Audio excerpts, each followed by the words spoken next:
الحمد لله نحمده ونستعينه ونستغفره ونؤمن به ونتوكل عليه ونعوذ بالله من شرور أنفسنا ومن سيئات أعمالنا من يهده الله فلا مضل له ومن يضلله فلا هادي له ونشهد أن لا إله إلا الله وحده لا شريك له ونشهد أن سيدنا وحبيبنا وشفيعنا وسندنا محمدا عبده ورسوله صلى الله تعالى عليه وعلى آله وأصحابه وبارك وسلم تسليما كثيرا كثيرا. أما بعد فأعوذ بالله من الشيطان الرجيم. بسم الله الرحمن الرحيم. ومن يتوكل على الله فهو حسبه ان اللہ بالغ امرہ قد جعل اللہ لكل شیء قدرا. وقال النبی صلی اللہ علیہ وسلم الکیس من دان نفسه وعمل لما بعد الموت. قرآن مجید کی ایک آیت اور نبی صلی اللہ علیہ وسلم کی ایک حدیث پڑھی ہے. اللہ تعالیٰ سے دعا ہے اللہ تعالیٰ صحیح طرح سے بات کہنے کی، سننے کی، سمجھنے کی اور پھر عمل کی اللہ توفیق عطا فرمائے. اللہ تعالیٰ کا ہم سب پر بہت بڑا احسان ہے کہ اللہ نے ہمیں دین اسلام سے وابستہ کیا. اسلام کی سب سے بڑی خوبی یہ ہے کہ کسی معاملے میں اللہ نے ہمیں لاوارث نہیں چھوڑا. ہر معاملے میں اللہ نے ہمیں رہنمائی دی ہے، گائیڈنس ہے، اسلام کے پاس ہدایت ہے.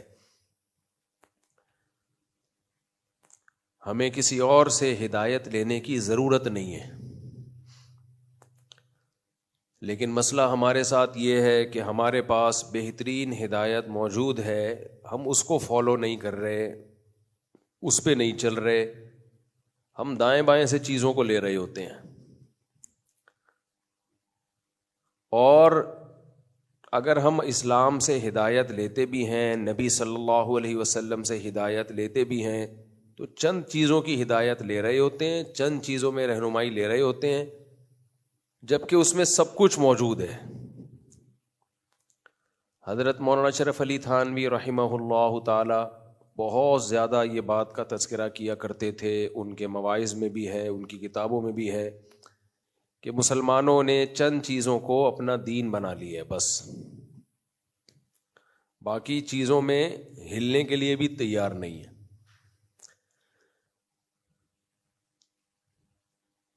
تو ہر چیز میں اللہ نے ہمیں ہدایت دی ہے. اللہ تعالیٰ نے جیسے ہمیں نماز کا حکم دیا، روزے کا حکم دیا، زکوٰۃ کا حکم دیا، حج کا حکم دیا، ان چیزوں کو تو لوگ اسلام مانتے ہیں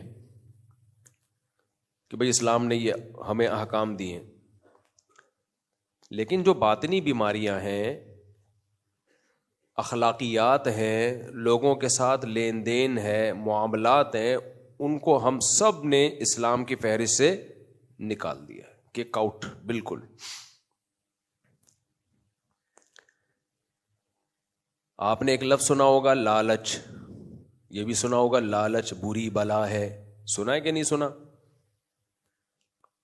لیکن ہم سب لالچی ہیں. لالچ کی دو قسمیں ہوتی ہیں. ایک تو بالکل حرام ناجائز، آپ چوری کرتے ہیں کسی کا مال، ڈاکہ ڈالتے ہیں، یہ بھی لالچ ہے اور یہ بالکل حرام ہے. لیکن ایک لالچ وہ، اچھا اس والی لالچ کو تو سب برا سمجھتے ہیں. کوئی چور ہو پکڑا جائے، کوئی اچھی نظر سے اس کو نہیں دیکھا جاتا. توجہ ہے نا میری طرف آپ سب کی؟